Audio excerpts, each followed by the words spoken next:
So new Seattle Mayor Bruce Harrell, he rolled out Operation New Day today.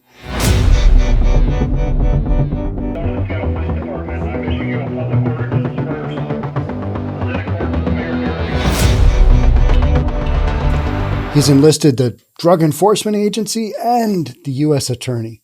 Looks like he's pulling out all the stops. Will this Operation New Day, will this really do anything? Will this solve the problems on an ongoing basis? Because even the mayor admits, hey, I've only been in office for like 9 weeks, but it feels like 9 years. Because these last few weeks, there has just been some wild violence going on in Seattle. I mean, just like every day you wake up and you go, well, there's no way we're going to have, oh, we did have another shooting. Oh God, what is going on here? This is not the kind of stuff that Seattle is used to. Seattle, like I've said, it's always, downtown Seattle, it's always been a little grungy. Going there in high school, I've been a lifelong Seattle resident with, a few month stints here and there.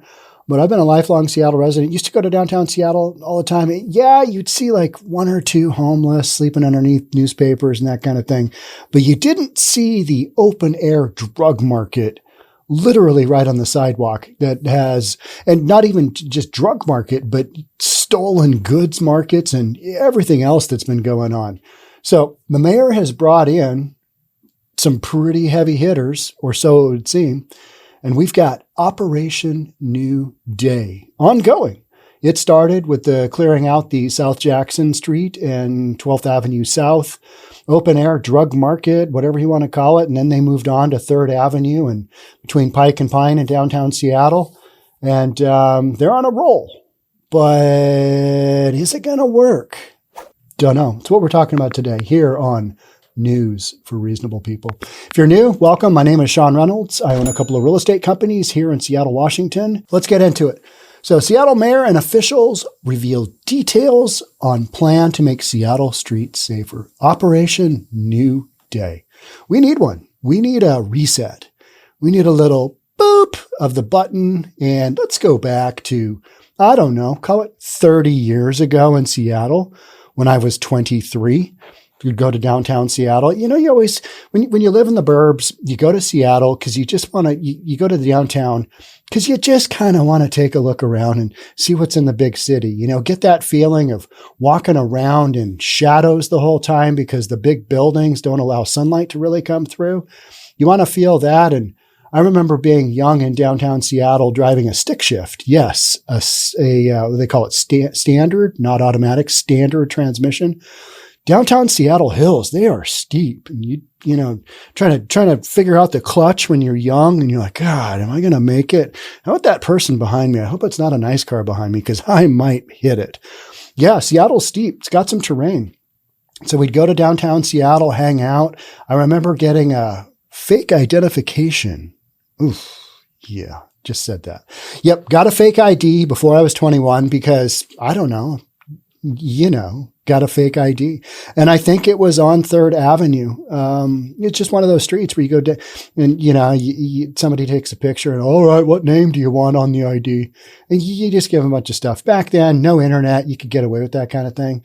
But I have tons of memories, of that and going to concerts in downtown Seattle. And it wasn't in need of Operation New Day. We didn't need a new day. It was just kind of grungy Seattle.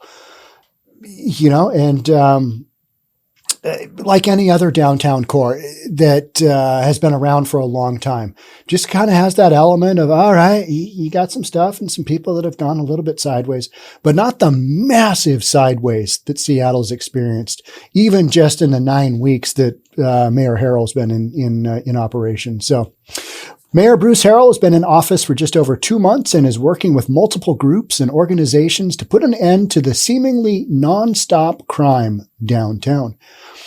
When you're young and you think, those old guys, they just talk about crime all the time. Is it really up or is it just, is this just normal? I think part of the problem is we here in Seattle, we have normalized this kind of violence. Another shooting, another murder. Yeah, I mean, we had one last week too, so yeah, no big deal. It's just human beings. I mean, they're born, they die. No, these are human beings that are literally losing their lives on the regular. We've had 3 shootings in the last, was it 8 days now, I think? 2 of them, homicides. 1 guy got shot in the face. That's not good. Harrell and multiple teams were able to recently take down an open-air drug market at 12th Avenue in Jackson. Did a podcast on that and covered that, and also the clearing out of the 3rd Avenue. Now, a lot of people say that 12th Avenue in Jackson, when that got cleared out, boop, they all went over to 3rd Avenue. Just, okay. And to be expected, right? So just clearing these things out, that's not going to do much. But we're talking about Operation New Day. Let's give it a little breathing room to kind of figure out which way is up, and hopefully some good will come of it. Well, we definitely need something. I think everybody can agree on that. Portland has the same issues right now. They've just got some off the rails violence going on. However, the camp, so we're talking about the Harrell and the multiple teams were able to recently take down an open air drug market on a public street in, major Pacific Northwest town. However, the camp then moved to 3rd Avenue and Pike. Now, it's interesting that, who is this? 𝐏𝐞𝐬𝐬? The 𝐏𝐞𝐬𝐬 comes right out and says it, because a lot of other news organizations are like, we're not really sure where they went, including Adrian Diaz. He's our permanent interim chief of police. We don't really have, so they didn't have the intel at that point in time to say, all right, these guys are going. But 𝐏𝐞𝐬𝐬 is like, yep, they all went that way. They're over there on 3rd. However, the camp then moved to 3rd Avenue and Pike, which has seen stabbings and shootings within the last couple of weeks. So is that what happened? We cleared out South Jackson Street? Well, they only did that, just recently. So it's all ongoing, right? I mean, it's just one crazy deal after another. Business owners and residents have been calling for change since the move. Seattle police took a mobile precinct to the hotspot this week. The first step to ensuring safety is we must be stabilizing the area, shutting down criminal behavior and resetting norms. All right. Some of the comments that I have seen have been, hey, and I've read these comments, less press conferences, Mayor, more action. But because we're reasonable, take a look at the situation that Bruce Harrell, he inherited. All right. He's got a city that, was basically lit on fire at the time of CHOP. We had that happen. He inherits this situation where people are literally doing the craziest of things on the sidewalk of our major streets and with no repercussions. And we've got, a shortage of police officers of around like 500 police officers. That's not good. So you've got the mayor, he inherited this deal that's just like a hot potato, right? And he campaigned on he was going to take a tougher stance on crime. And I think he will. The question is will it work? And so often you see politicians kind of walk into these situations and do a lot of talking. And then you're like, okay, but things have just gotten worse. What's the dealio here? So that's kind of what I think most people are looking at going, all right, Bruce, you're talking a good talk. Let's see if this has any longevity. And let's see if this can actually turn the corner. Because like the mayor said, you can't arrest your way out of this situation. And that is true. That is true. But you could arrest some of them, get them off the streets. That'd be a good start. All right. So if I were mayor, man, it would just be a train wreck. I'd have people coming at me. You did what? Oh, well, it solved the problem, but I know it didn't solve it long term, but yeah, don't care. This is what we're doing. I'd be a terrible politician. I just wouldn't listen to anybody. I just go in and do my own thing and probably wouldn't work. But, I'm a business guy. And so I always have that sense of, wow, whatever I do is going to be magic because it always has been. And why wouldn't this work? And then it doesn't. And people would lose their lives. And that's why you don't elect real estate guys for political positions. Okay. What? Oh, yeah. Now, that doesn't go for all situations. right? I mean, you know what I mean. You hear what I'm saying. I've been on this job for about 9 weeks. Yes, it seems like 9 years, Harrell said, for 9 weeks.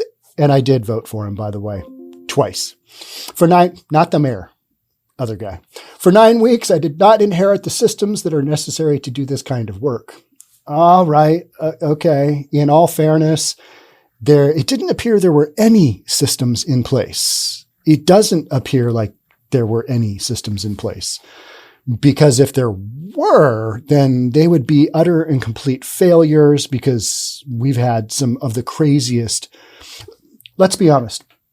I've had podcasts for days. I switched over this podcast from Seattle Real Estate Podcast to News for Reasonable People because I'm like a rock band. You got to play the hits and you got to give the people what they want.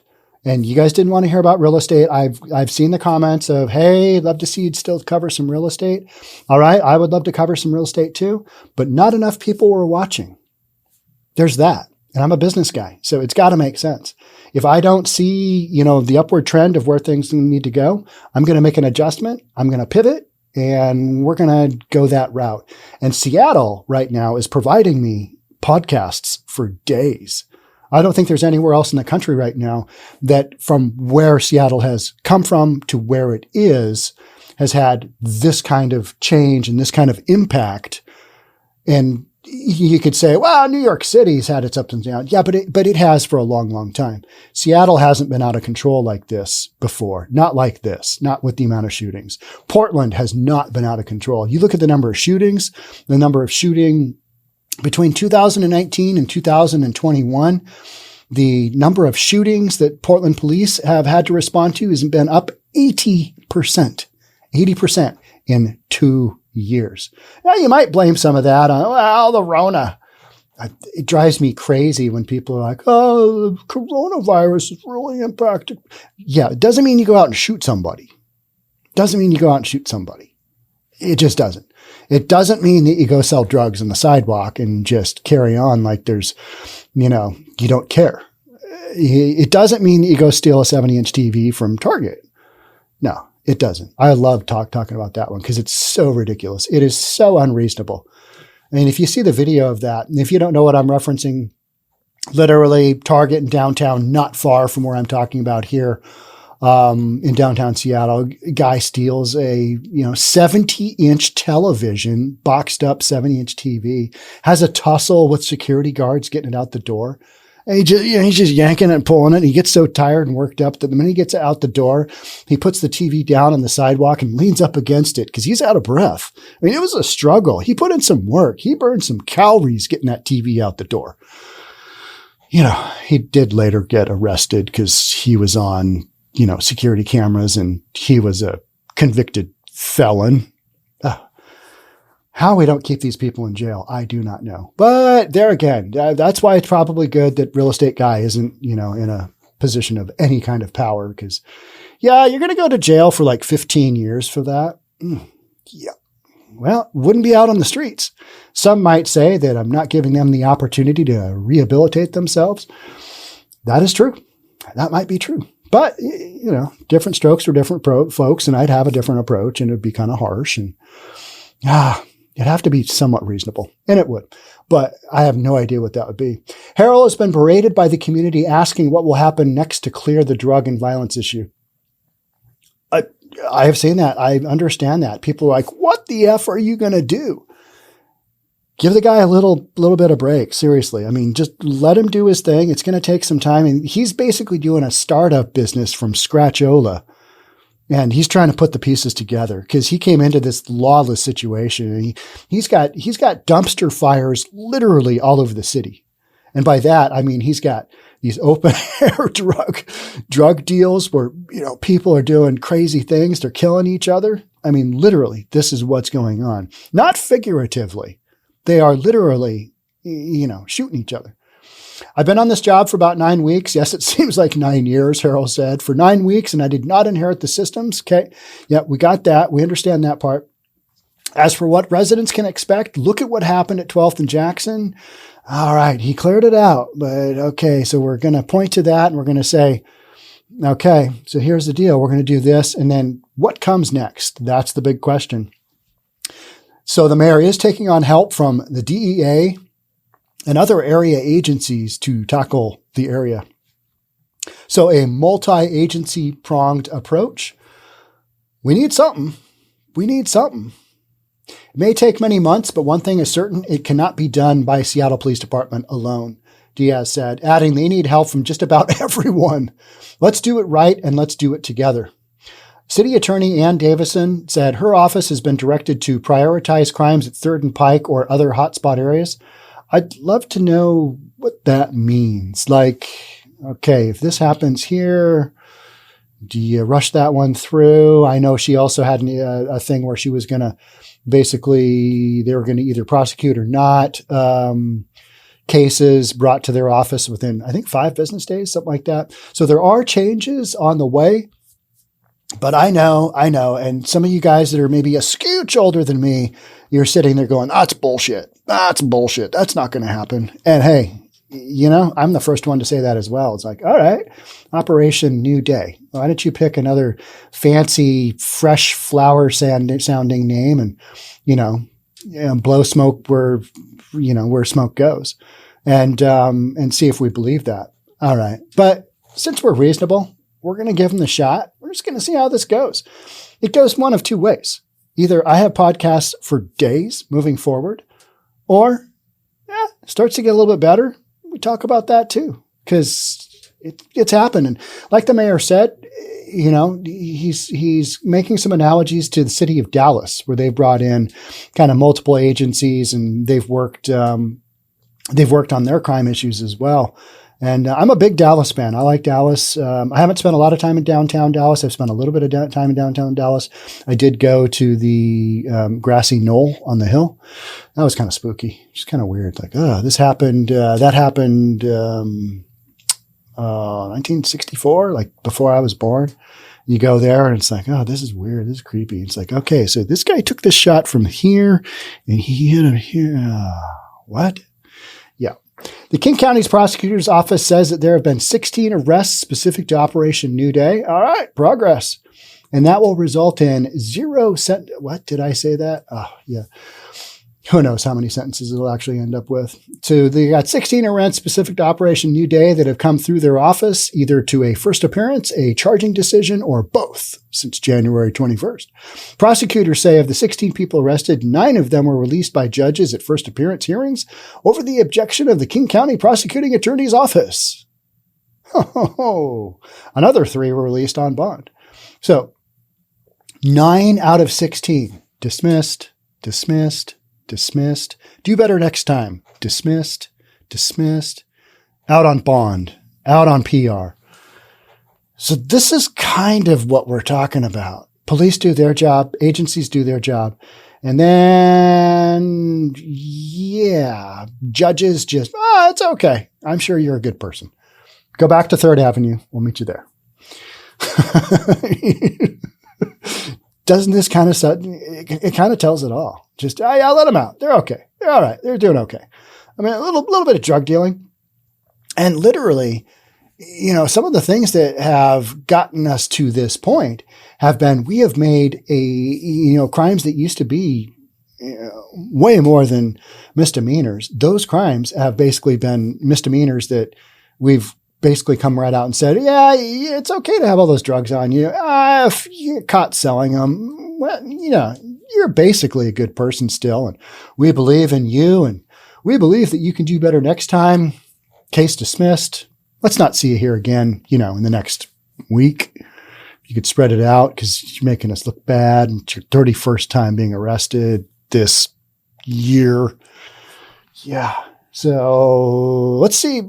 I'm curious to see if the DEA and if the U.S. Attorney and if the other multi-agencies really will have an impact on things going on. Because you can clean things up. It doesn't take much of a team to clean things up. I was there. I've talked about this a lot, but it was a really interesting experience. I was there during the clear out of CHOP. So you had this 5 or 6 block radius of Seattle that was basically lawless. A couple of, black kids, teenagers killed, murdered. And then the mayor had her house marched on, and then she gave the go-ahead, let's clear out CHOP. And by the time it got cleared out on July 1st, 2020, there weren't a ton of the quote-unquote peaceful protesters left that had, killed one of the individuals. There weren't a lot of those folks left. They were kind of all holed up on the northeast section of the East Precinct, Seattle's East Precinct Police Department. They had moved all their tents behind the concrete barricades, which Seattle Department of Transportation provided them. But that's a different story. But it all has to do with the same thing. And so there was a bunch of them left, and there was a bunch of homeless people left. And those people were just kind of like, we're going to ride this train for as long as it goes until it doesn't. And so at the end, what it really took was, just a bunch of police officers marching through. And at one point in time, I think I counted like 60 police officers wide going through the park, Cal Anderson Park, and just basically clearing it out.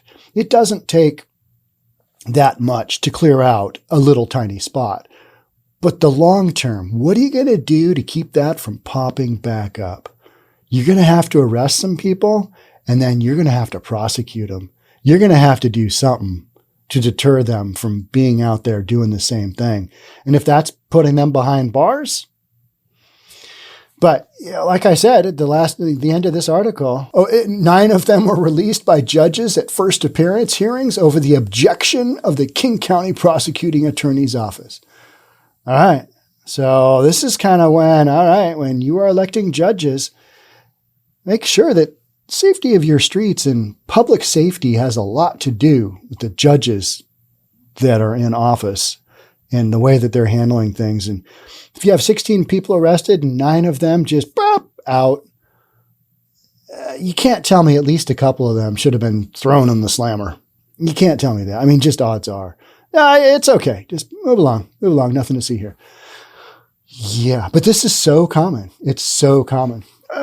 Were those arrests incorrect? 9 of them out of 16? Yeah, I don't know. Whole thing is just like, well, they ain't giving us enough to work with. We couldn't prosecute them. What more do you need? Just drive down 3rd Avenue and take a look out your window. I mean, are they administering to the poor on the sidewalk there? No. That's not what they're doing. Doing crazy stuff. So Operation New Day. What will happen with Seattle as a result of Operation New Day? I bet you at the beginning, you're going to have some pretty great results, and then it's going to backtrack and backslide because that's what it usually does. That's kind of my guess, and it'll have some impact overall, but I don't know. And I don't have a lot of faith in when politicians say things and they're going to come up with a big plan, because so often you're like, oh, this is going to be the greatest thing ever. Oh, this is really going to work. This work Oh, yeah. Now we're a year into it and we're just right back to where we started. Seen that in California so many times. Just wild. But, it is Operation New Day, so we're going to give the mayor a break and see what he has to say. And then if it doesn't work out, and we talk about it. Thanks so much for being here. Thanks so much for being part of News for Reasonable People. All right. We'll talk soon. Bye for now.